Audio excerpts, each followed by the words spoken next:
Okay, Fyzee, start the drum rolls. We've got our first ever guest of the podcast. Yes, we do. Somehow we found a guest and her name is Mandy. Thank you so much for coming on. How do you feel coming on your first podcast?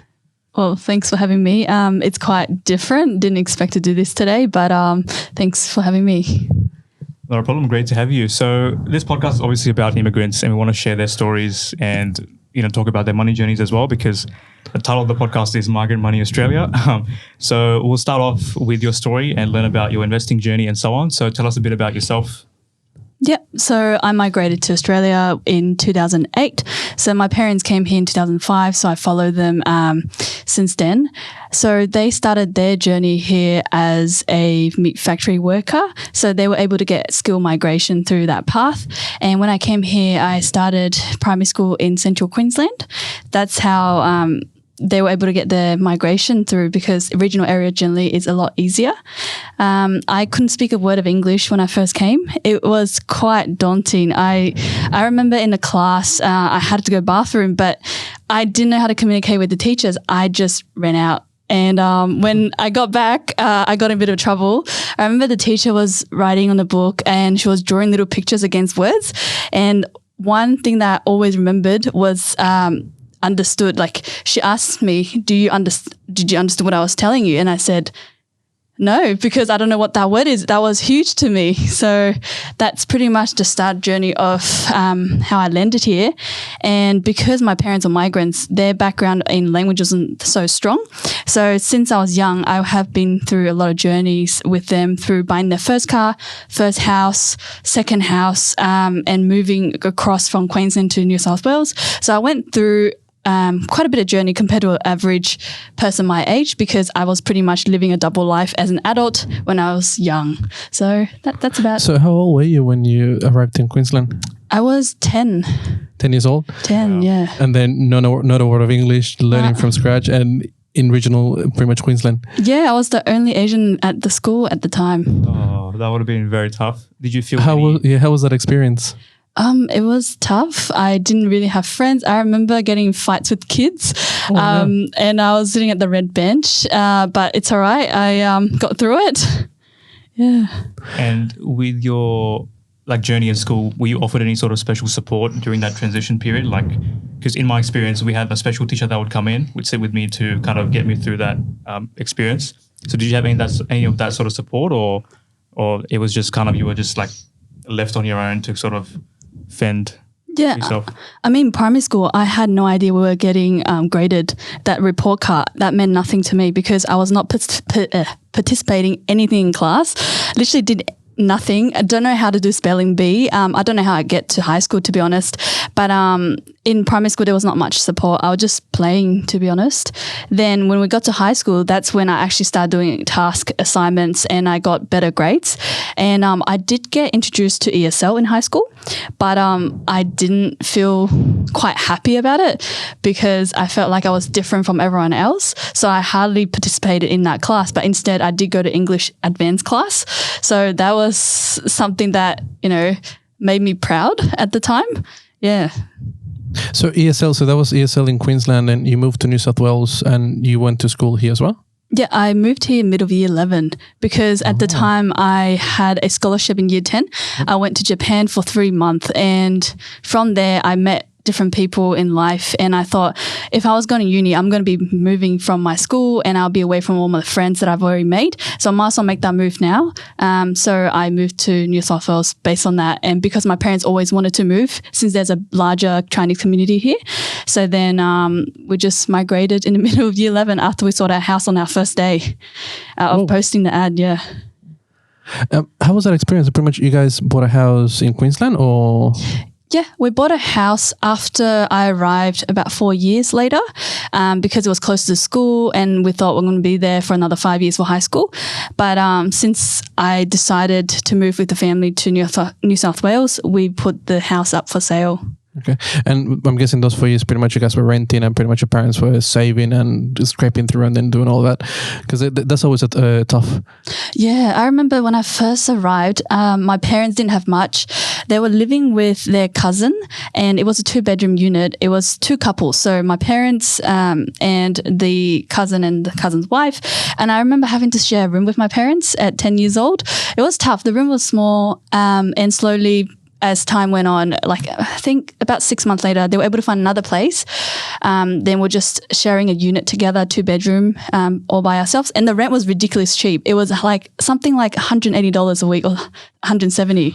Whoa, talk about rental crisis. Yeah. It's a good times. Well, not really. I mean, yeah, very cheap. And so when you guys moved to New South Wales, and obviously there's a bigger Chinese community here, how did it feel to see more of like, more Chinese people? Obviously, because in central Queensland, there's not much representation there. You're the only Chinese person there. How did it feel? Was it a lot easier? Did you make friends well, or how'd it go? It's actually quite different. My parents are definitely happier, but in terms of me, because I kind of associate myself in like a more diverse cultural background when I was in Queensland, I didn't hang out with the Asian friends. I didn't want to be associated because I, to be honest, there was a lot of bullying going on at the time. So I trying to just segregate myself from that group. So when I moved here, I went to Beverly Hills High School girls, and it was, I think there was only about 10 to 15 Asian girls in that year, but I didn't end up making much friends from there. I was more hanging out with Lebanese background or Caucasian background at first, but eventually, when I warmed up to more of the Asian friends, I felt like it was a lot closer. So now, my groups are mainly Asians. I think because the culture backgrounds are very similar, so then you get to make deeper connections. Yeah. Yeah, because you feel the connections straight away, especially when you immigrant, they speak your language and it's all similar background, helping parents. Because then when you were 10, I'm guessing you started learning English, you were the interpreter for the family? What's that? Yeah, I was. I remember, like, can you imagine 12-year-old at a real estate agent, like trying to sign the leases for them, how to prove how they have income, and then buying a car. And it's good that I didn't feel like I was disrespected because I was younger, but people actually appreciate that, the kid is doing so much for the parent. So I had pretty good experiences from there. I would say that's a normal experience for all of us, especially when we come with our parents and then they don't know a lick of English. Yeah, I've definitely had that experience. And it's a bit daunting sometimes, but I think you feel very valued because you're helping your parents through a very tough time, and I think it helps them a lot. And so, like, let's talk more about the investing side as well. So tell us about your investing journey so far and how that's been and what your plans are moving forward. Yeah, so I only started investing during COVID time because you get a lot more free time staying at home, you're not spending money, and you just see your savings stacking up. At the time, I was doing a credit roll, which gave me the accessibility to view how everyone positions themselves through their financial documents. And I just wish I was someone like them. So I started looking into properties. I can't afford anything in Sydney, obviously. Looking into interstate, it was a lot more affordable at the time. You're looking at properties around high 200 to low 400. So that's the range that I was comfortable with. And with that rental income, I know that with time and savings, I could potentially get up to 6 properties, and that will give me the return that I'm looking for. So far, I've got 2, one in Perth and one in South Australia. They're doing well, but I guess my word of advice is don't get a property that is very big, because I have a property that's 6 by 3, and it's given me a lot of issues with maintenance and bills. Yeah, but going forward, looking to having a small business that provides a side income as well as having a full-time job. Still in the progress of trying to discover what that is. Yeah. Damn, she's absolutely killing # goals. So in terms of obviously getting started with investing, how did that journey begin? Like, obviously your parents work very hard. Was it like spoken about a lot? And how did you, because it is very tough for people to get started with investing, especially taking that first step. How did you go about that? Was it like spoken a lot about at home? How did you get started with that? My parents was not supportive of getting into state properties at all because they've seen how Perth has performed in the past 10 years. They have friends living there and they said, why would you buy a house that's never going to grow? It's in a regional area. It's not going to do well. So they didn't want me to go into it because they think it was high risk. But after COVID, now they realize their money is worth nothing. So they're actually looking to invest in property themselves, but still in New South Wales. And I've told them that you'll be looking at, 1 million plus, probably 1.5, and you will be getting negative gearing for sure. But they still believe that Sydney is still going to be the market to be in. Yeah. So even though you've shown that you're doing well interstate with your properties, they still want to sort of stick with the Sydney market. Is that what you think? They want to see a property that they can physically visit and view. I think that's something that's stuck in their mind, and they're not willing to accept to the idea that you can have a property elsewhere that you've never seen before, and you're just buying based off photos, pretty much. Yeah. Hold on. I want to take a step back. So pretty much, you purchased the properties, COVID. How long were you saving for? Because then it's not like you just have the money straight away. Like that doesn't work. So then we want all listeners to understand that. Yeah. So it's a journey. So how long were you saving for to get to that stage? I started working when I was 14. Whoa. Okay. Yeah. So I've been working since I was 14 till now, probably just over 10 years. And so I just always saved a little bit on the side. I've learned something from my economic teacher in high school that you always save 10% of your salary on the side. So even though I spend and I went on holidays, I still always had that 10%. So that really helped me. And plus getting a full-time job after uni has really helped getting that savings up. As well as that, I was working for a bank. You can borrow up to 90% without LMI. So that's a really big tip, yeah. Talking about that journey, so pretty much you finished high school and then what did you do at uni? I did commerce because like everyone else who doesn't know what they're doing in life, they choose commerce. Yep. And so still quite commerce or business, we know the feeling.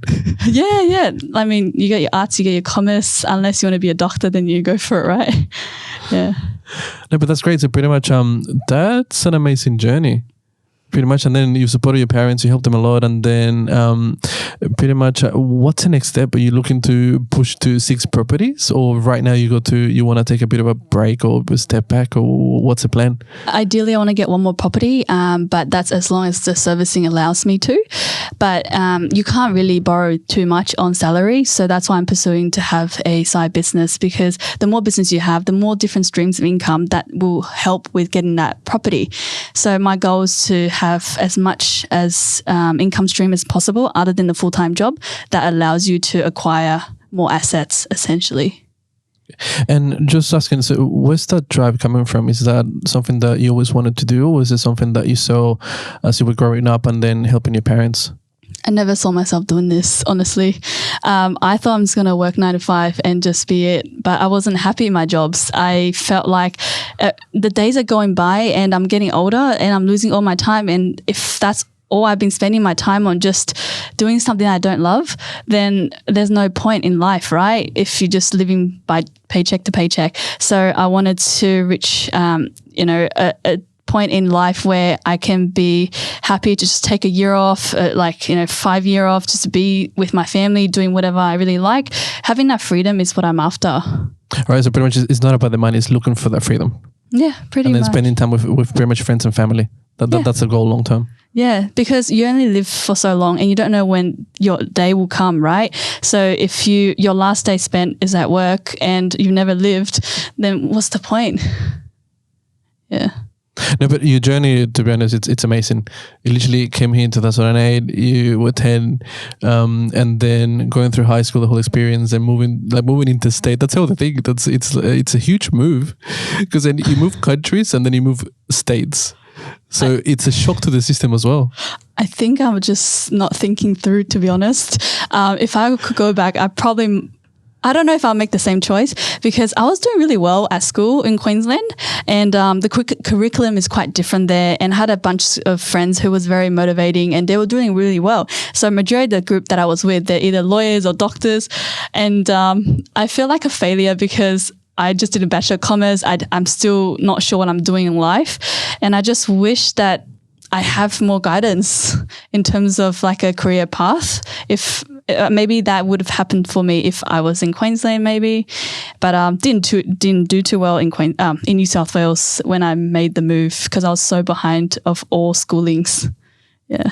Oh, what do you mean? As in the classes, subjects, or? Yeah. Because I remember going.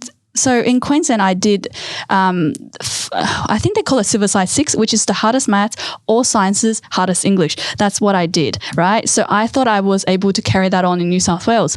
But when I moved here, I went to my chemistry class and my first day I had an exam and I had no idea what was happening. And I looked at the textbook. I was more than half the textbook behind and I thought, no way I can do this. I dropped out my chemistry class in 3 days. And then I still happened to get into an English advanced class. So that was lucky.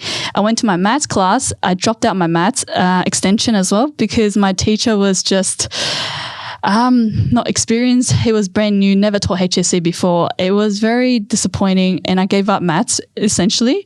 I got a band 2 in maths. So apparently that's very hard to achieve.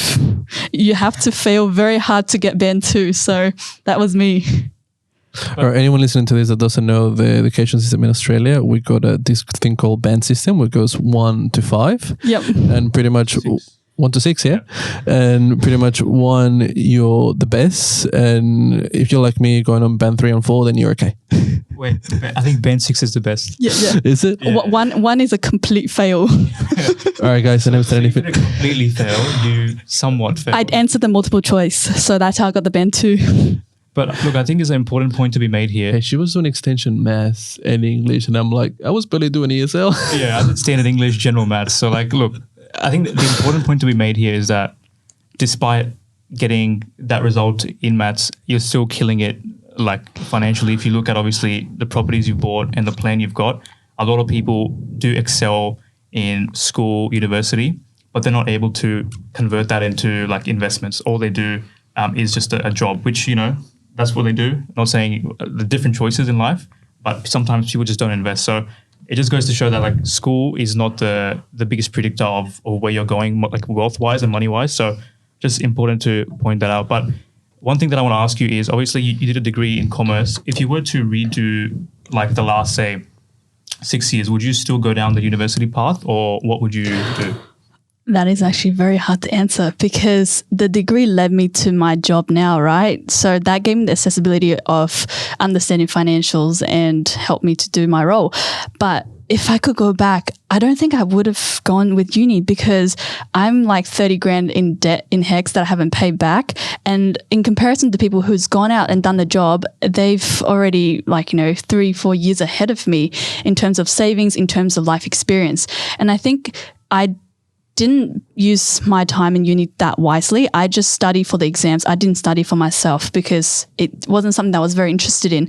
So I would probably not go through uni so that I could get ahead of what I know now.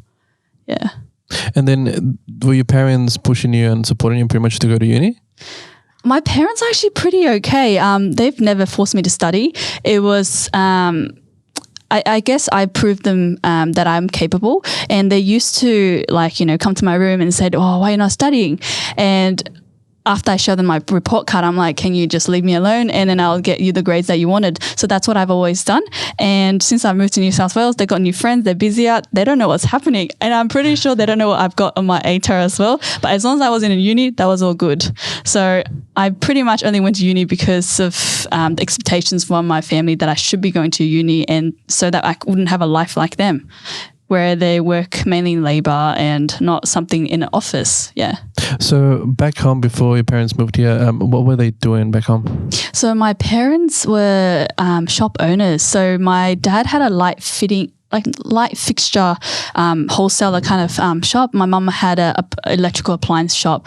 I actually spoke to her recently about her journey because I'm thinking of doing small business and it's quite daunting for me, and to even think about losing all that fund, right?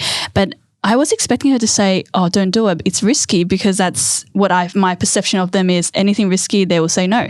And since they've failed all their businesses in China and came here with a debt, I expected them to say no. And my mum said to me, you should go for it.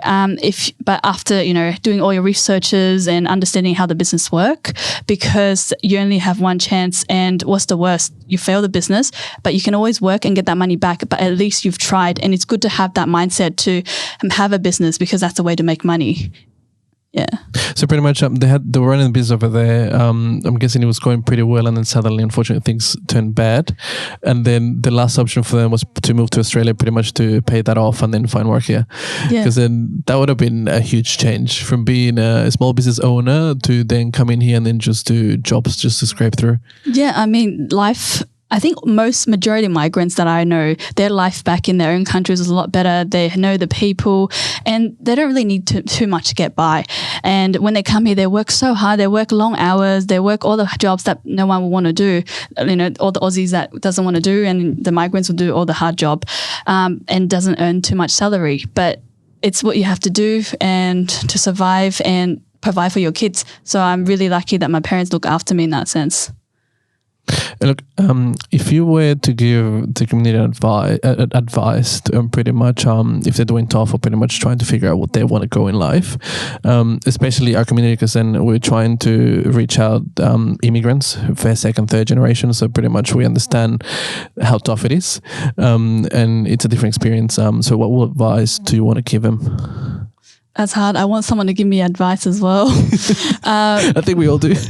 I mean, I guess everyone has different circumstance, and I'm very harsh to myself, but I guess my advice is don't be harsh, because everything you have achieved as a migrant is a lot harder to a normal person that has, the luxury to be a part of this country before they've very moved. So just understand that everyone has a different starting ground, and wherever you are now, even though it's hard, it's a lot better than what it was. Yeah. And then keeping on the conversation, so pretty much plans right now to call long term, see if you can get to 6 houses. Why that huge number? Why that many? I mean, the number is not huge because I'm looking at property that are low value. So realistically, they will probably give me a $300 rental per property after tax, after maintenance, once it's all paid off. So 6 properties, that'll give me about $1,800 or $1,500 a week. So that would cover, quite a large expense if I'm not, spending luxury on luxury goods. So it's just a good number to have, $1,500 for the time being. I don't know how much that money will be in the future, but so far I'm comfortable with that number. And with business incomes, I think I'll be pretty flexible with my time then. And then also say, currently you got 2 properties. How do you feel being a landlord? How's that going? Because it's going to be a new experience. I mean, I've heard from my tradesmen that I'm a quite kind landlord, because whatever my tenants want, I kind of satisfy them. I put in new ACs, and then clients are asking for new fireplaces. I'm looking at quotes and stuff. It's tough because you want to think from their perspective, but you also need to think about how you have to be as a landlord, because you are not obligated to provide all those, because someone else is out there looking for properties and you could essentially give it to someone else. And I think the toughest moment is when I had to increase my rent for the Perth property. I originally had a rent in high 300s, but because the demand in the market and the applicants that are coming through, the rental went up to high 400, and that is a massive jump for my tenants. And I felt really bad when I made the increase of $60, which is still below the market price. So I felt like within a year I've had to increase my rent significantly. But on the other side, my interest repayment has already gone up as well. So we kind of have to balance that out. Yeah. And then for the properties, so do you have like a property manager that's helping you out? And then how does that work? Do your tenants, do they talk to you directly, or they go through a property manager to ask for any queries and then you help them out, or? So I have 2 property manager at the moment. Definitely recommend, because you don't want to be managing that yourself. You'd rather pay someone else the money to look after the property and have that inspection done. You'll be at risk if you trying to save that 10% or 8%. It's quite expensive when it's interstate. It's not like 4% that you can pay in Sydney. So it's quite expensive for the property manager I'm paying, but it's the people I trust. I visit one of the property property manager myself in person that's in SA. And she has been so great to me and provided a lot of assistance because she changed her real estate company. That's why I made the trip to SA, because I wanted to find someone reliable. So I met her in person after speaking to her and signing up the contract originally. So because I was willing to move different real estate, then she was happy to assist me further since I've been paying for termination costs, etc. But in terms of property manager, I do get quite involved whenever there's a task that's required by the tenants. The property manager normally engage me, letting me know what's happening, and I directly call them and discuss the options, or I call the tradesman myself, because sometimes property manager have so much to manage and they don't necessarily provide the best solutions. So you have to go out there and make sure that whatever is provided is right and it's at the price that is correct. All right, and at the same time, they're helping you look after the tenants as well. Yeah. All right, so right now, for your tenants there, you're thinking you want them long term and you want to help them out to stay there? Of course. I mean, if you have a good tenant, there's no reason why you want them to go, because every tenant at first they all appear great. That's why you lease it to them. But you don't know how they're like after they've stayed in the property, if there's going to be any damages made. Fyzee, any questions? No, look, I'm just sitting here feeling very inspired. You're in awe. Yeah, because it is a goal for me to buy a property this year. And actually, you know what? If you come across a beginner property investor that is looking into getting into property, what would your advice be for someone like myself if I want to get into it later on this year? A couple of bits of advice. Okay. I think the first one is don't be afraid to speak to the real estate agent, the property managers, or even the tradesmen. Or sometimes a tradesman give you a very good indicator if the property is good or not. Like, for example, for the SA property, I had a pest inspection for the property done, and sometimes what comes out of their mind is different to what the real estate agents see. They'll be able to see more issues, or they see something that's not going right, so they'll let you know. And sometimes you don't get that from the real estate agent because they're just trying to make the sale. So you got to talk to all people. The more phone call you make, the more knowledge you'll gain. And then from there, you'll be able to make better phone calls. You're going to ask better questions so you have better knowledge. And the second thing is that it's going to be hard. The first property is always hard. You'll be so scared to make that first step. But once you have made that step and you're committed, everything just comes so easily. Like the second property, you're so confident. You see that property, you want to get it. You make the phone call. You're ready to commit. So it's just that, don't worry, the first one will take 3 months or 4 months, 5 months. Whenever you're ready, then you'll be ready for the long run.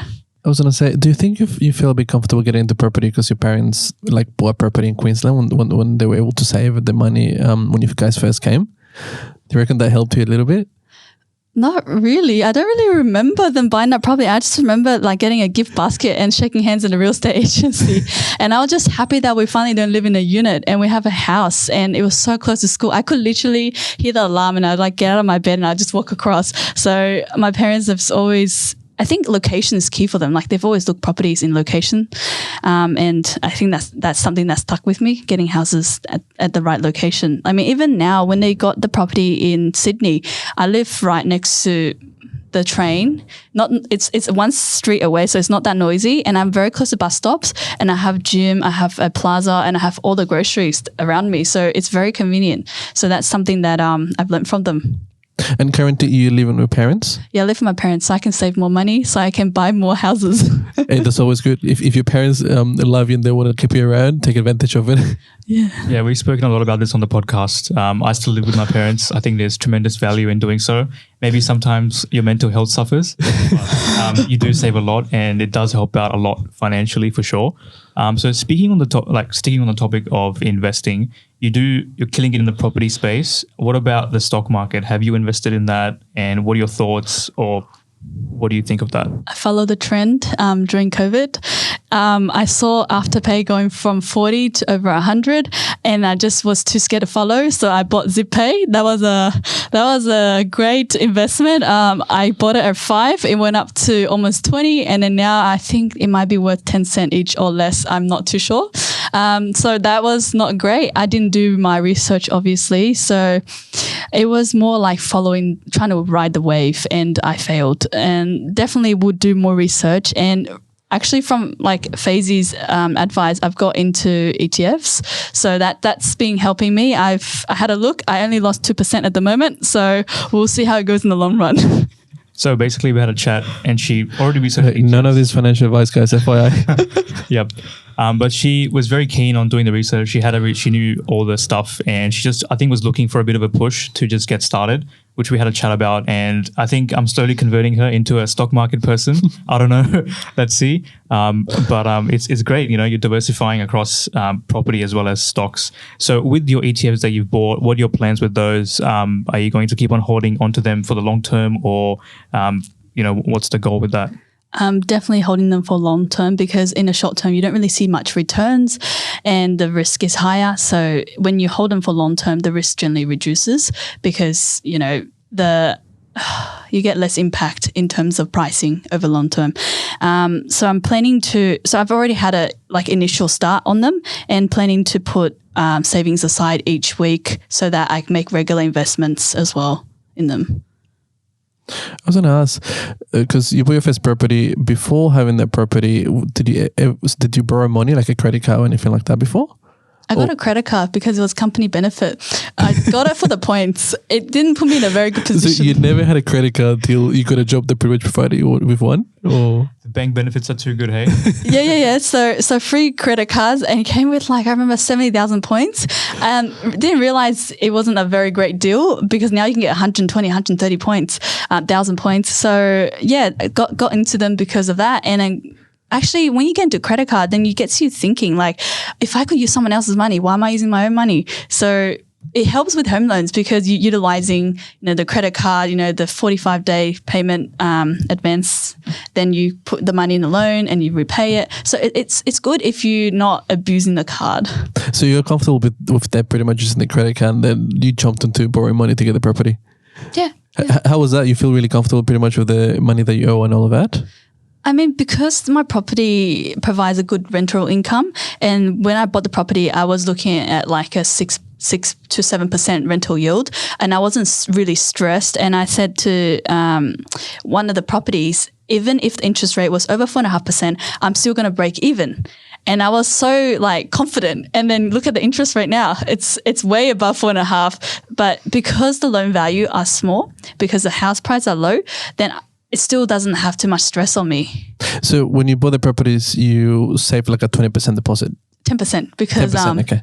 Yeah, banking benefits 90% lend. Yeah. Everyone, get a job at the banks, could take advantage of the LMI. Yeah, it's so insane. But one question I was going to ask is, obviously with the current rate rises, has that put you off? Has that made you a bit more cautious with your next investment that you're thinking about? Or are you still full steam ahead? You want to keep going with the plan? Has anything changed at all with the recent rate rises? Definitely with the rises, that I'm looking at different types of property. So now I'm looking at more capitalizing the capital of the property, looking at the build, if something that's more ideal. Because before I'm looking purely on rental return to cover the interest, but now not really any property is going to do that. So you're going to look at property that has the potential to be sold at a higher price in the future. So then I'm willing to spend more, because I'm already looking at negative gearing. Yeah. I was going to ask, your friends or your circle of friends, are they on a similar journey into property, or are you the only one that's crazy enough to do this?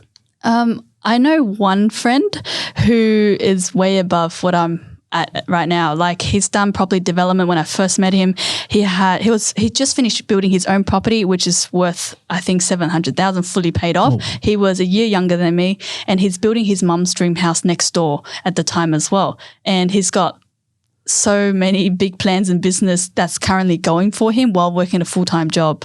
So I think there's a lot of ambitious people in my life, but there are also ones that just still in the same place as I remember them 5 years ago. So I would love to surround myself with more ambitious people, so that way I'm more encouraged to do more. But it's very hard to find like-minded people, because most people don't want to talk about financials and talk about their goals. They like to, be a silent achiever. We know that from experience. Yeah, I think, from experience, we've seen that people generally don't want to talk about money, and it's a bit taboo, like even discussing salaries. Do you think it's a taboo because you're an immigrant? You don't want to share your journey that much? Yeah, well, I just feel like if people aren't doing as well, they are less inclined to share that because, it's a bit of a personal thing. I'm not sure, actually. I'm not sure what makes it taboo. Like, it's so important. Like, we all work. Money is central, but yet we're so scared to talk about it, even though that is literally all we do for 40 hours a week. Yet we just don't want to talk about it because it's just like, why? Maybe it's a Western culture thing because that happens here. And I know that in China, when people meet up the parent, they'll be like, how much are your kids earning? And then your parents will be like, they earn this, they're earning that, or they bought a property. So wealth and money is always talked about in my culture, but it's definitely not the case here. Maybe it's a cultural thing. Yeah. Interesting, yeah. Yeah, I just feel like maybe over there, people are just a bit more nosy. Like they just want to know what's going on and everything. So that could be one factor. But it may seem like, probably is more like open there. But sticking with the topic of investing, we've talked about property, talked about the stock market, stocks, ETFs, your tremendous gains on Zip. So looking at crypto, so what's your experience been with that? Do you do crypto? I mean, what do you think of it? I haven't done crypto. I haven't looked into it. I feel like it's for someone who has time and fast-paced life that they could just focus and looking into it because you could wake up with the news and you realize half your money's gone. So I am more inclined to long-term investment hold, and I think crypto is definitely above my risk tolerance, so I haven't looked into it. Yeah. Very good answer. So for our listeners, so what's risk tolerance again? Risk tolerance? Definitely got to invest according to your risk. But in terms of any other things you want to go through, I think this has been pretty informational. It's very inspirational to see, people young just killing it. Look, I mean, all because you've achieved so much, and then like you've gone through the journey, you've struggled. Like it's pretty much our typical experience when you come to a new country, especially when you come to Australia, and we're trying to share that in this community. But like you're killing it, you're doing awesome. Even if you feel stressed, you don't know what to do. Like you've done really well so far, I reckon you're gonna keep doing well too. That's a massive compliment because I just reflect on my finances and I look at what I want to go and where I want to be, and I just feel like it's so unreachable, but you just have to keep on pushing. Yeah, because you never know what you're going to get. I think that's part of our journey as immigrants, to be honest, and being new to this country is that we strive as much as we can to get better and then do the next step and the next step as much as we can. So I reckon that's something that happens in our community a lot. Yeah, you're trying to become better. Yeah, you help out your parents, help out the family, but it's always striving to pretty much do well. Yeah, it's hard, but we'll get there.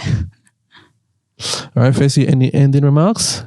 No ending remarks for me. Or actually, yes, I just want to say thank you for coming on. It's been amazing. You are our first guest of the podcast, and we hope to have many more people come on.